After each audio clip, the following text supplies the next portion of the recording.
হাসবি রব্বি জাল্লাল্লাহ মা ফি কলবি গায়রুল্লাহ লা ইলাহা ইল্লাল্লাহ লা ইলাহা ইল্লাল্লাহ লা ইলাহা ইল্লাল্লাহ মুহাম্মাদুর রাসূলুল্লাহ সাল্লাল্লাহু আলাইহি ওয়াসাল্লাম।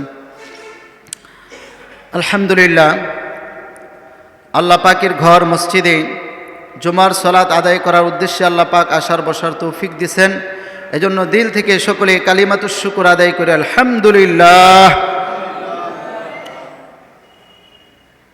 আমরা মুসলমান হিসেবে আমরা খুশি না বেজার?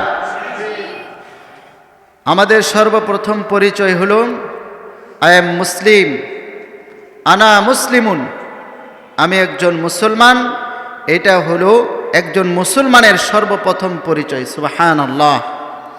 মুসলমান পরিচয় দিয়ে যারা গর্ব করবে, মুসলমান পরিচয়কে যে আনন্দের সাথে প্রকাশ করতে পারবে, সেই হলো খাঁটি মুসলমান।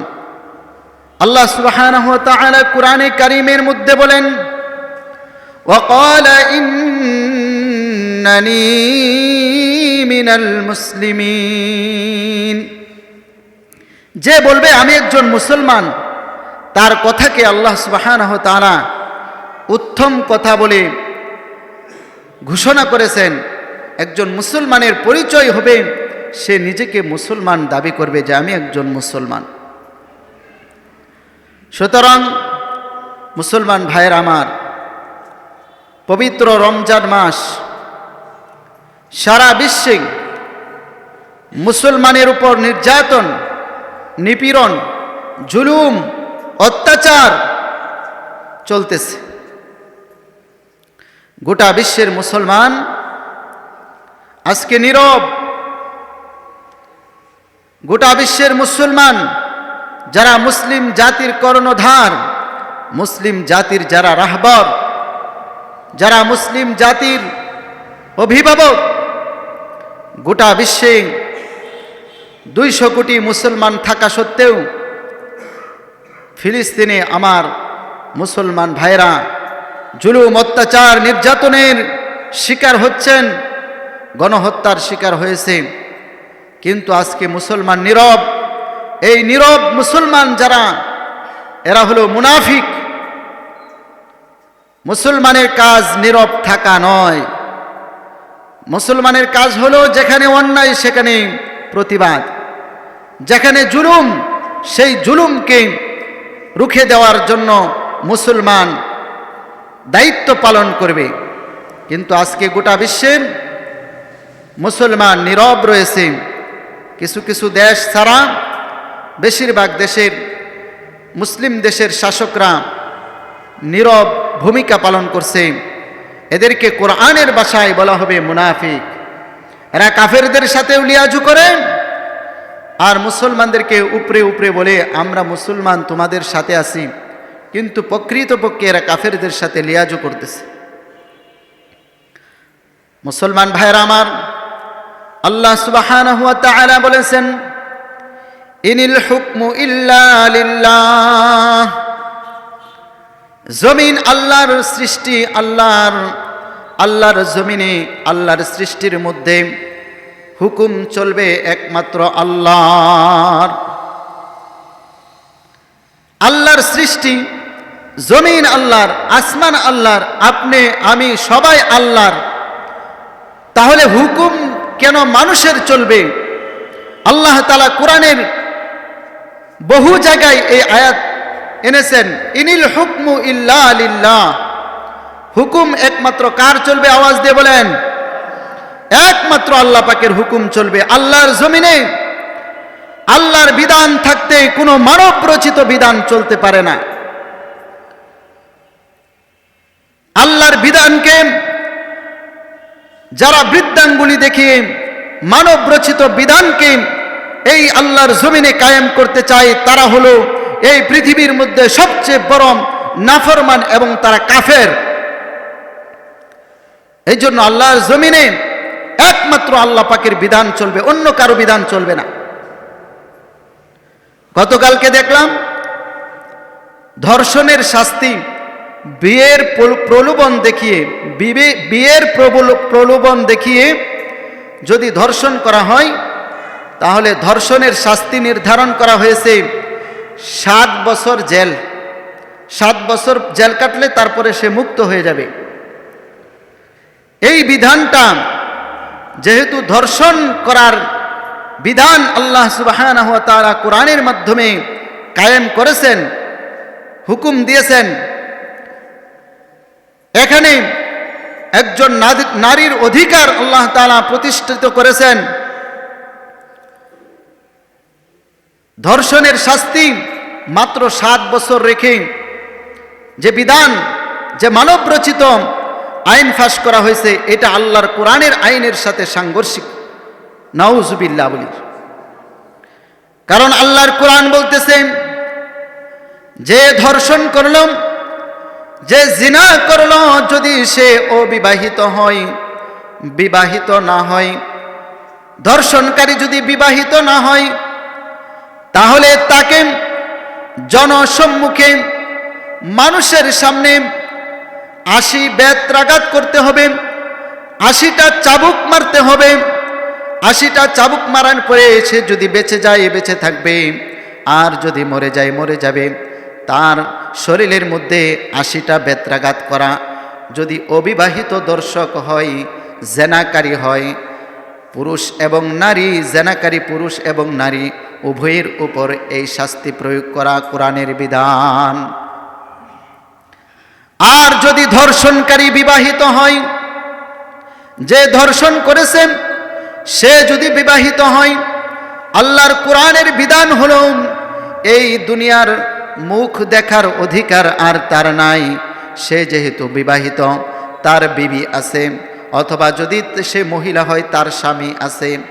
বিবাহিত পুরুষ এবং নারী যদি ধর্ষণ করে, জেনা করে, তাহলে তার শাস্তি হলো তাকে জনসম্মুখে পাথরের আঘাত দিন, তাকে এই দুনিয়া থেকে চিরতরে এরকমভাবে বিদায় করে দেওয়া।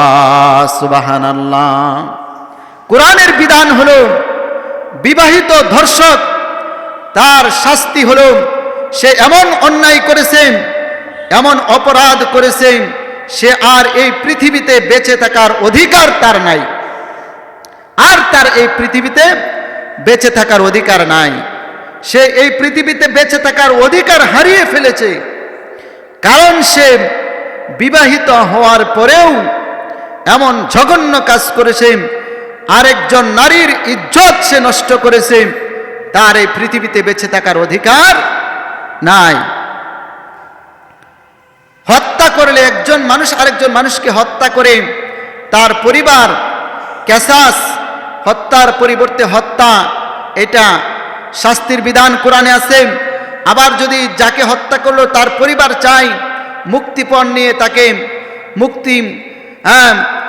তার মুক্তিপণ নিয়ে তাকে মুক্তি দিয়ে দিবে, টাকার বিনিময়ে তাকে ক্ষমা করে দিবে, সেই অধিকারও আছে।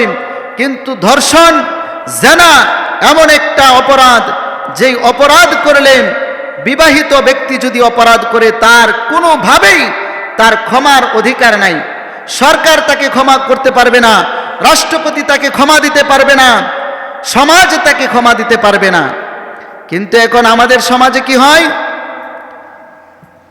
যদি ধর্ষণ করে এমপি সাহেবের লোক আরেকজন নারীর ইজ্জত নষ্ট করল, নারীকে তার দুনিয়া থেকে বেঁচে থাকবে এই অধিকারটুকু নষ্ট করে দিল। আবার গণধর্ষণ বলা হয়, কোনো জায়গায় নিউজ আসে গণধর্ষণ করেছে। এই ধরনের জঘন্যতম পাপিষ্ঠ কাজে জড়িত হওয়ার পরেও কয় এমপি সাহেব, কয় এটা আমার লোক, তাকে গ্রেফতার করা যাবে না। বলেন নাউজুবিল্লাহ।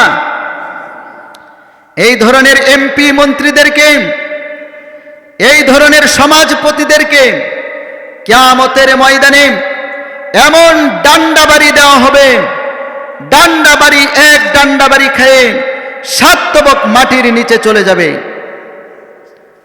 মুসলমান ভাইয়ের আমার, এই দুনিয়া কে সৃষ্টি করেছেন? আওয়াজ দিয়ে বলেন। এই দুনিয়া আল্লাহ সৃষ্টি করেছেন। আল্লাহর জমিনে একমাত্র আল্লাহ পাকের হুকুম চলবে, অন্য কারো বিধান এই পৃথিবীতে চলতে পারে না। ঠিক কিনা বলেন? এই জন্য মুসলমান ভাইয়ের আমার, আমরা আসলে সেই সোনালী যুগের নবী, প্রিয় নবী মুহাম্মদুর রাসূলুল্লাহ সাল্লাল্লাহু আলাইহি সাল্লাম যেই সোনালী যুগ তৈরি করে গিয়েছিলেন, সেই সোনালী যুগ দেখি নাই। কিন্তু ইতিহাসের পাতার ভিতরে আমরা হাদিসের পাতা যখন খুলি, নবীর দেশের সোনালী সেই ইতিহাস আমাদের সামনে স্মরণাক্ষরে লেখা আছে। সাহাবায়ে কেরামের মুসলমান তারা ছিলেন, কেমন মুসলমান ছিলেন? যেই মুসলমান নতুন আজকে মাত্র ইসলাম গ্রহণ করেছে, সেই মুসলমানটুকু তার ঈমান এত মজবুত হয়েছে, জিহাদের ময়দানে গিয়ে জানকে আল্লাহর রাস্তায় কুরবান করে দেওয়ার জন্য প্রস্তুত হয়ে গেছেন। সুবহানাল্লাহ। নু'মান ইবনে বাশীর রাদিয়াল্লাহু তাআলা আনহু, নু'মান ইবনে বাশীর রাদিয়াল্লাহু তাআলা আনহু ছোট মাসুম বাচ্চা। সেই মাসুম বাচ্চাটা মা হারিয়েছে, মা ইন্তেকাল করেছে। নবীজি যখন যুদ্ধে যাওয়ার জন্য আহ্বান করলেন, নু'মান ইবনে বাশীর রাদিয়াল্লাহু তাআলা আনহুর পিতা যুদ্ধের ময়দানে চলে গেছেন। সন্তান, মা নেই, বাবা আসবে, যুদ্ধ থেকে ফিরে আসবে, এই অপেক্ষায় রয়েছেন। কিন্তু আল্লাহ পাকের ইচ্ছা, তার পিতা যুদ্ধের ময়দানে গিয়ে জিহাদ করে শাহাদত বরণ করেছেন। সুবহানাল্লাহ। তখন সেই এতিম বাচ্চাকে নবীজির কাছে রেখে গিয়েছিলেন। নবীজি যখন দেখলেন যে এই বাচ্চাটার মাও ইন্তেকাল করলেন, বাবাও শহীদ হয়ে গেলেন, কি সান্ত্বনা দিবেন? নবীজি বললেন, আজকে থেকে আমি তোমার পিতা আর হযরতে আয়েশা রাদিয়াল্লাহু তাআলা আনহা তোমার মা। নু'মান ইবনে বাশীর নবীজি সাল্লাল্লাহু আলাইহি সাল্লামকে পিতা হিসেবে পেয়ে, আয়েশা রাদিয়াল্লাহু তাআলা আনহাকে মা হিসেবে পেয়ে খুশি হয়ে গেলেন। সুবহানাল্লাহ। এই ছিল সাহাবায়ে কেরামের ইতিহাস। সাহাবায়ে কেরামের ইতিহাস কি ছিল? ইসলামকে রক্ষা করার জন্য তারা জান কুরবান করতে সামান্য পরিমাণ দ্বিধা করতেন না। মহিলা সাহাবী, এমন ঈমান তার কেউ নেই, ছোট বাচ্চাকে রসুলের দরবারে হাজির করেন, ইয়া রাসূলুল্লাহ, ইয়া হাবিবাল্লাহ, জিহাদের ময়দানে আমার দেওয়ার মতো কিছু নেই, আমার সন্তানকে আপনার কাছে দিয়ে দিলাম। এত স্পিরিট ছিল ঈমানের। নবীজি বললেন, তোমার সন্তান দিয়ে আমি কি করব? ছোট বাচ্চা দিয়ে আমি কি করব? মহিলা সাহাবী বলতেছে, ইয়া রাসূলুল্লাহ, কাফেররা যখন তীর নিক্ষেপ করবে, বল্লম নিক্ষেপ করবে, তখন আপনার যেন জান হেফাজত হয়, আমার সন্তানকে বল্লমের সামনে ধরে দিবেন, আমার সন্তান শহীদ হোক, এটা আমি মা হিসেবে চাই, তারপরেও আপনি যেন শহীদ না হন। সুবহানাল্লাহ পড়েন। এই ছিল সাহাবায়ে কেরামের যুগের ঈমান, মজবুত ঈমান ছিল তাদের। আর আমরা কি করি? আমাদের হেলায় কেলায় ঈমান চলে যায়, হারাম কাজের ভিতরে লিপ্ত হয়ে যায়, অন্যায়ের ভিতরে লিপ্ত হয়ে যায়। এই জন্য মুসলমান ভাইয়ের আমার, যতদিন দেহের ভিতরে ঈমান আছে, রক্ত আছে, রূহ আছে, আত্মা আছে, ততদিন আল্লাহ পাকের সৃষ্টি হিসেবে, আমি আল্লাহর সৃষ্টি, এই হিসেবে আমার স্রষ্টার হুকুম যেন আল্লাহর জমিনে বাস্তবায়িত হয়, প্রতিষ্ঠিত হয়, কায়েম হয়, সেই জন্য আমাদের চেষ্টা করতে হবে। ইনশাআল্লাহ রাজি আছি? আল্লাহ তাআলা সবাইকে তৌফিক দান করুন, সকলে বলি আমিন। মুসলমান ভাইয়ের আমার, ইসলাম সম্পর্কে আমাদের জানতে হবে, বুঝতে হবে, জ্ঞান অর্জন করতে হবে।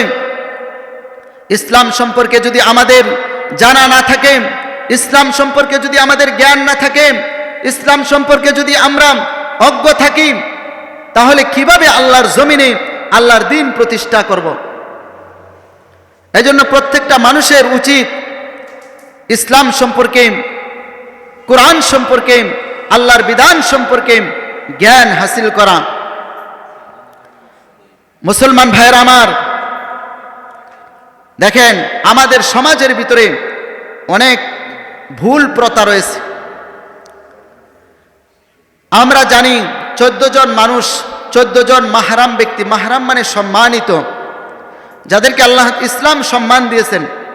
14 শ্রেণীর মানুষের সামনে পুরুষদের পর্দা করা লাগে না, নারীদেরও 14 শ্রেণীর মানুষের সামনে পর্দা করা লাগে না। এই বিধানটা আপনারা শুনছেন না অনেকেই?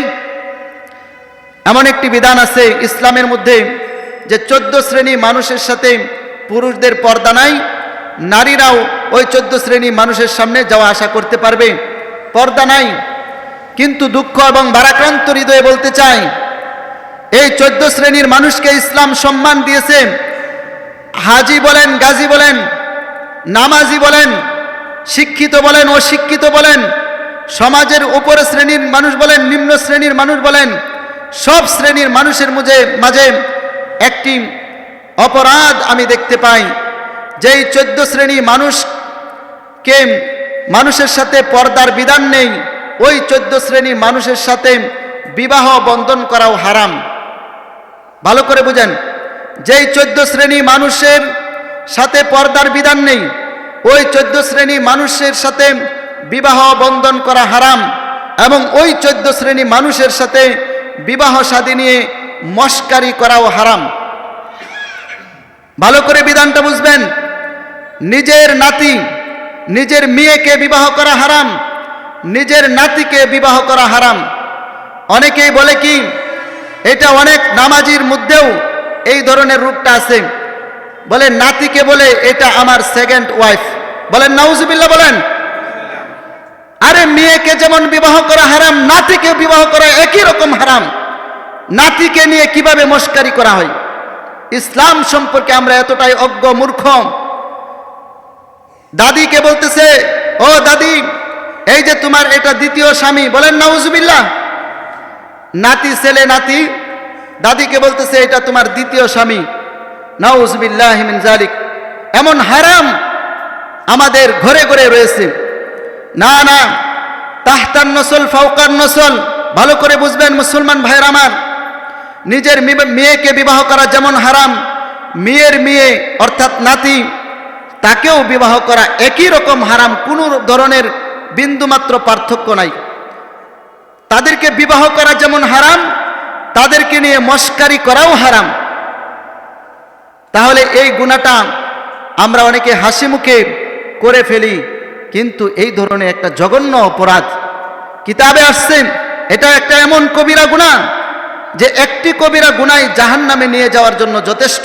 বলেন নাউজুবিল্লাহ। এই জন্য ইসলাম সম্পর্কে আমাদের অনেক জানতে হবে, অনেক বুঝতে হবে। ইসলাম সম্পর্কে আমরা অনেক অজ্ঞ। ইসলাম সম্পর্কে আমাদের জানা খুবই প্রয়োজন।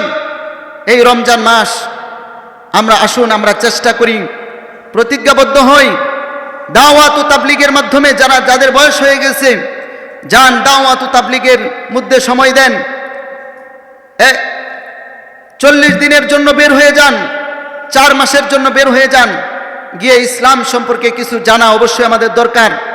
লজ্জা নেই, লজ্জা করা যাবে না, শরম পাওয়া যাবে না। আমি একজন মুসলমান হিসেবে, আল্লাহর সৃষ্টি হিসেবে আল্লাহর বিধান সম্পর্কে আমাদের জানতে হবে। কোরআন আমাদেরকে অনেক দিক নির্দেশনা দিয়েছে। কোরআনে কারিমের মধ্যে এমন কোনো বিষয় নাই, এত এত বিষয় কোরআনে কারিমের মধ্যে আছে, হাদিসের মধ্যে আছে, আমরা সেই বিষয়ে জানি না। আমাদের ব্যক্তিগত জীবন, আমাদের পারিবারিক জীবন, আমাদের সামাজিক জীবন, আমাদের লেনদেন, আমাদের মুআশারাত, আত্মীয় সম্পর্কতা কিভাবে করতে হবে, কিভাবে পরিচালনা করলে সুন্দর হবে, শৃঙ্খলার সাথে হবে, সব বিষয় সম্পর্কে কোরআন এবং হাদিসের মধ্যে দিক নির্দেশনা আছে। ব্যবসা বাণিজ্য কিভাবে করব, চাকরি কিভাবে করব, সব সম্পর্কে কোরআনের মধ্যে বিধান আছে। মুসলমান ভাইয়েরা আমার, কিন্তু দুঃখ এবং ভারাক্রান্ত হৃদয়ে একথা বলতে আমরা বাধ্য হয়েছি, যখন আপনি এই 92% মুসলমান দেশে যখন আল্লাহর বিধানের কথা বলবেন, তখন কিছু মানুষ আছে বলে উগ্রবাদী হুজুর, বিভিন্ন ধরনের তকমা দেয়, উগ্রবাদী, মৌলবাদী, এই ধরনের তকমা লাগাইতে থাকে। কিন্তু মুসলমান ভাইয়ের আমার, একথা অবশ্যই স্বীকার করতে হবে যে আল্লাহর জমিনে আল্লাহর হুকুমের উপর যদি কেউ দাদাগিরি দেখায়, আল্লাহর জমিনে আল্লাহর বিধানের উপর যদি কেউ দাদাগিরি দেখায়, তাহলে সেই দাদাগিরি শুধুমাত্র এই দুনিয়াতেই চলবে। আর মনে রাখতে হবে, এই দুনিয়ার পরে আরেকটি জগৎ আছে, এই দুনিয়ার পরে আরেকটি জগৎ আছে। সেই জগৎকে ফাঁকি দেওয়ার মতো পৃথিবীতে কোনো পরাশক্তি জন্ম হয় নাই, আর কিয়ামত পর্যন্ত হবেও না। সবাইকে মৃত্যুর স্বাদ আস্বাদন করে আল্লাহর এই জমিন থেকে আর আখিরাতের জমিনে আমাদেরকে পাড়ি জমাইতে হবে। সেখানে গিয়ে সমস্ত দাদাগিরি ফেরেশতাদের এক বুলডোজার বলেন, এক ডান্ডা বাড়িতে সমস্ত দাদাগিরি ধূলিসাৎ হয়ে যাবে। ঠিক কিনা বলেন? এই জন্য মুসলমান ভাইয়ের আমার, আল্লাহর জমিনে আল্লাহর বিধান চলবে, অন্য কারো বিধান চলতে পারে না। মুসলমান ভাইয়ের আমার, আমরা জানি, বড় দুঃখ এবং ভারাক্রান্ত হৃদয়ে বলতে হয়, আজকে 200 কোটি মুসলমান থাকা সত্ত্বেও আমার সেই হৃদয়ের ভালোবাসার জায়গা, যাকে ইমানের স্তর দেওয়া হয়েছে, পবিত্র বাইতুল্লাহ মসজিদে নববীর পরেই 3 নম্বরে যেই জায়গার স্থান, মহব্বতের জায়গা, মসজিদে আকসা। সেখানে হাজারো নবী রাসূলগণ শুয়ে আছেন ফিলিস্তিনের মাটিতে।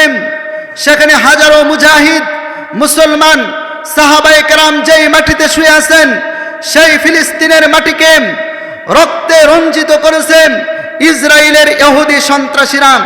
আজকে বিশ্বের মুসলিম শাসকরা, আজকে তারা মুখের মধ্যে কুলুপ এঁটে দিয়ে নিরবিচ্ছিন্ন ভূমিকা পালন করে এ কথাই প্রমাণিত করছে তারা মুসলমান নামে মুনাফিক, যারা এই বিশ্বের, এই ফিলিস্তিনের এই মর্মান্তিক গণহত্যা, শিশু হত্যা, নারী হত্যা দেখার পরেও যেই সমস্ত মুসলিম শাসকরা এবং যেই সমস্ত মুসলমানরা নীরবতা পালন করে, এরা দুনিয়ার জমিনে সরকারি আইডি কার্ডের মধ্যে রাষ্ট্রীয়ভাবে তাদের পরিচয় মুসলিম থাকলেও আল্লাহ সুবহানাহু ওয়া তাআলার কাছে ওই সমস্ত মানুষের একটাই পরিচয়, সেটা হলো মুনাফিক। ঠিক কিনা বলেন?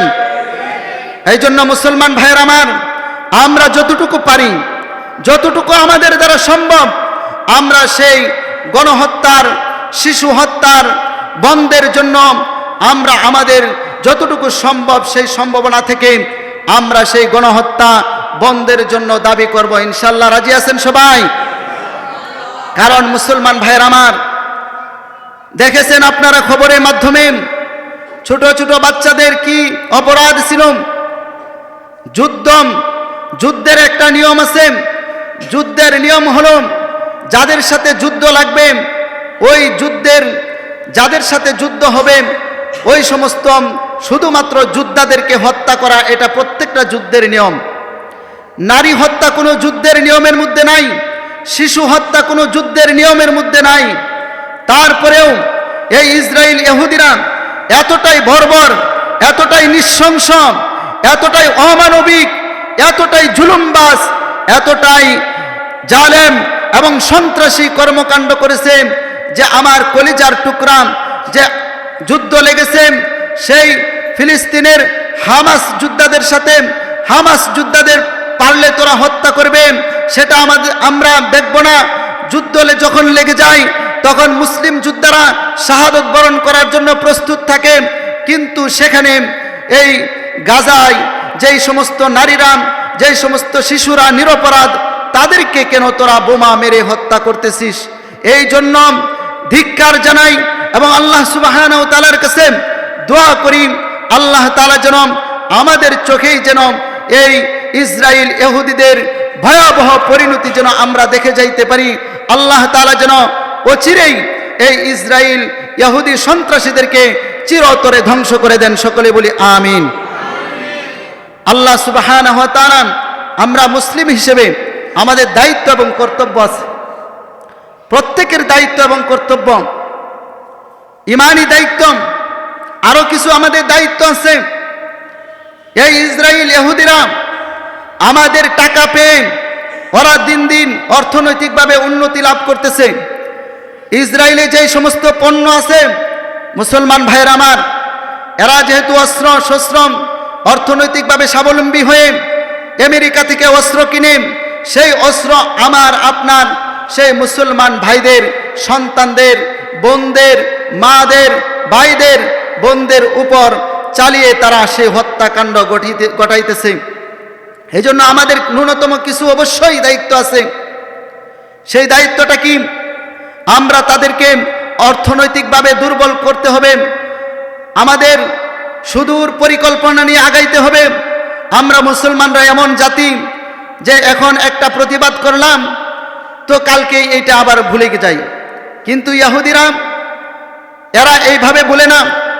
এরা একটা সুদূর পরিকল্পনা নিয়ে মুসলমান নিধন করার জন্য এরা চেষ্টা করে, যদিও কিয়ামত পর্যন্ত বাইতুল মুকাদ্দাসকে তারা দখল করতে পারবে না।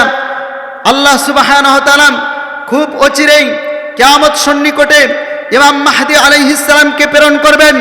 মুসলিম মুজাহিদরা তার সাথে যুদ্ধ করে বাইতুল মুকাদ্দাসকে ইনশাআল্লাহ তাআলা পবিত্র ভূমিকে রক্ষা করবেন এবং হিন্দুস্তানের গাজওয়ে হিন্দের মাধ্যমে হিন্দুস্তান ও মুসলিমরা শাসন করবে খুব অচিরেই ইনশাআল্লাহ তাআলা।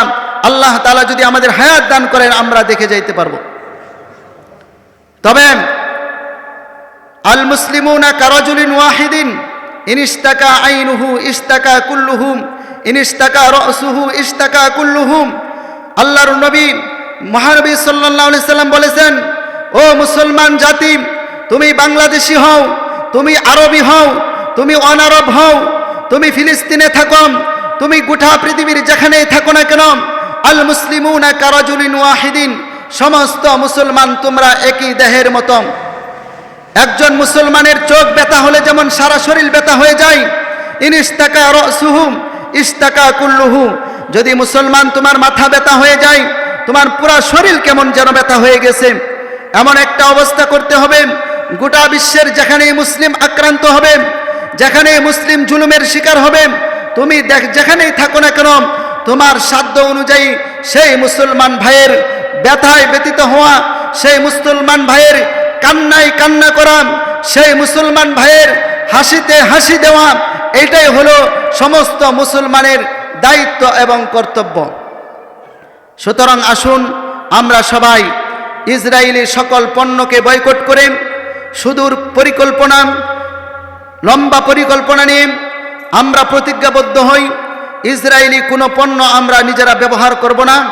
যদি আমরা এভাবে প্রতিজ্ঞাবদ্ধ হইতে পারি ইনশাআল্লাহ তাআলা, ইতিহাস সাক্ষী হযরতে ইব্রাহিম আলাইহিস সালামকে যখন আগুনে নিক্ষেপ করেছিল, ব্যাঙ সেও নাকি সে আগুনকে নিবানোর জন্য প্রস্তাব করেছিল। ব্যাঙ বলছিল যে আল্লাহ, আমার তো সামর্থ্য নেই, কিন্তু আমি আমার যতটুকু সামর্থ্য আছে ততটুকু দিয়ে আগুন নিবানোর চেষ্টা করেছি।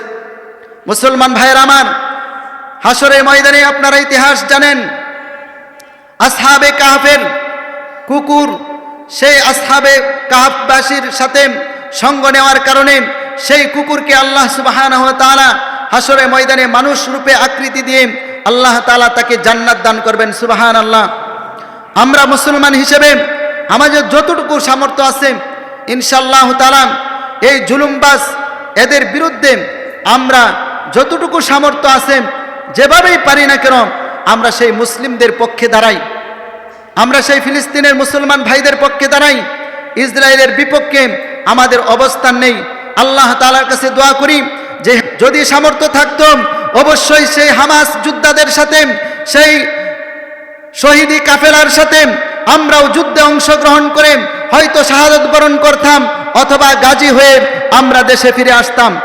আমরা আল্লাহ তাআলার কাছে সেই দোয়া করি, সেই প্রত্যাশা করি ইনশাআল্লাহ তাআলা। আল্লাহ তাআলা আমাদের সকলকে মুসলিম হিসেবে যেন আমরা সকলে দায়িত্ব পালন করতে পারি, আল্লাহ সুবহানাহু ওয়া তাআলা সবাইকে তৌফিক দান করুন। সকলে বলি আমিন। যারা কাবলাল জুমা সুন্নত পড়েনি